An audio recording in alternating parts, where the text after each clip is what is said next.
Hello everyone. The topic for today is trial and improvement. You must have heard something called trial and error. Yeah? So this is something similar to that, where we try something. If we fail to get the correct answer, we should try again until we get the correct answer. So when you are trying again, you fail, you try again you fail, keep trying. So after several times, you will definitely get the correct answer. So that is the objective of trial and improvement method. Okay, look at this question. X squared plus x is equivalent to 30. What is the value of x? And that's the question. Maybe you can try with 2, try using 2 or try using 3. Is it possible? If your answer is 5, you are right.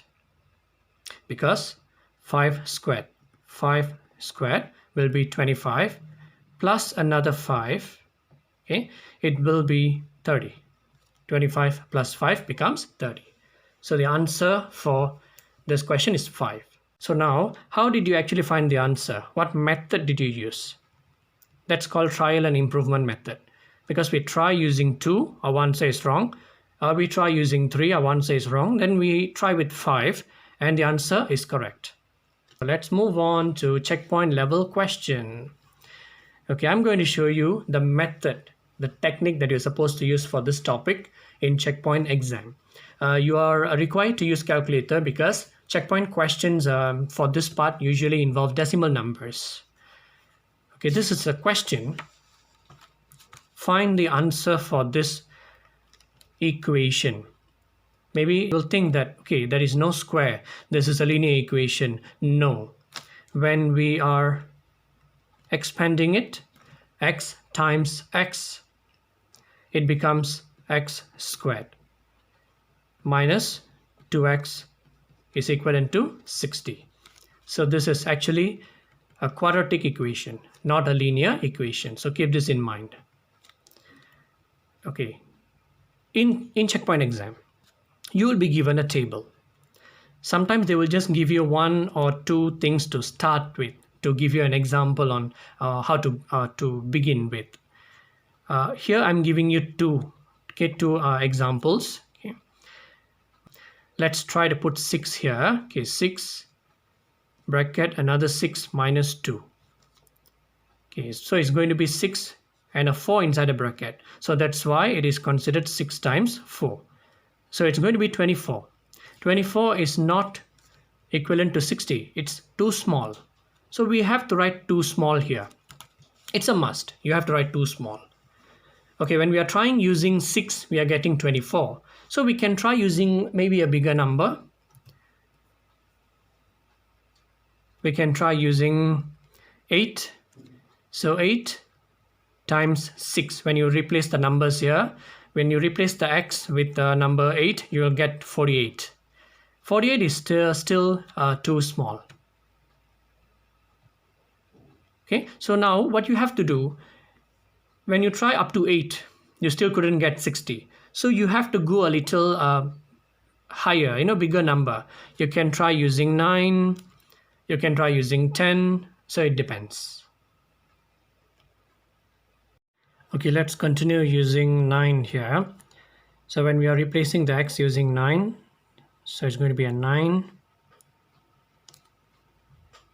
open bracket, 9 minus 2. So how much is it going to be?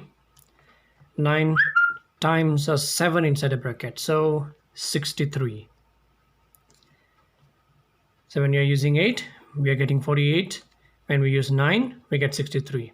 So this 8 and 9 here, they can give you a clue on what to do next. You don't have to go to 10, 11, 12 and so on. The reason is very simple. We need exactly 60 or it's almost 60. If it's a decimal number, usually cannot get exactly 60, we can get almost 60. So 60 is actually in between this 48 and also 63. So it gives you an idea that you have to try using a decimal number in between 8 and 9, 8.1, 8.2, 8.3 and so on. So let us now just try, just try.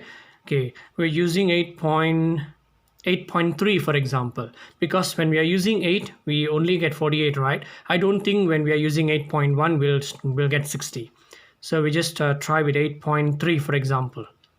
So 8.3, how much is it going to be exactly? We can straight away use calculator, yeah? So 8.3 multiplied by 8.3 minus 2. 52.29. 52.29. Still considered too small. Even this is also this is too large. This is actually larger than 60, right? 63, I forgot to write it, too large. Okay, 8.3, we are getting something better than 48, but still not enough. So I'm trying using 8.6.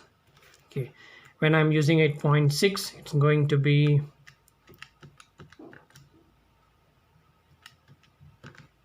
56.76. 56.76, still smaller than 60. So maybe 8.7 or 8.8 we can get an answer. So I'm going to try using 8.8 now. 8.8 times by 8.8 minus 2, 59.84. It's really close to 60. 59.84. It is smaller than 60, so I just write it. But we'll check if we can straight away take 8.8 as an answer. So I'm just to reconfirm, I'm going to use 8.9 and see whether we can still get something lesser or closer to 60. Okay, 8.9 times by 8.9 minus 2. 61.41. It's too larger than 60. So compared to 8.8 and 8.9, 8.8 gives the better answer. The best answer, I would say, the closest to 60, 59.84. And we are required to give answer in one decimal place, right? So just choose this. 8.8 is the answer in one decimal place. That's all.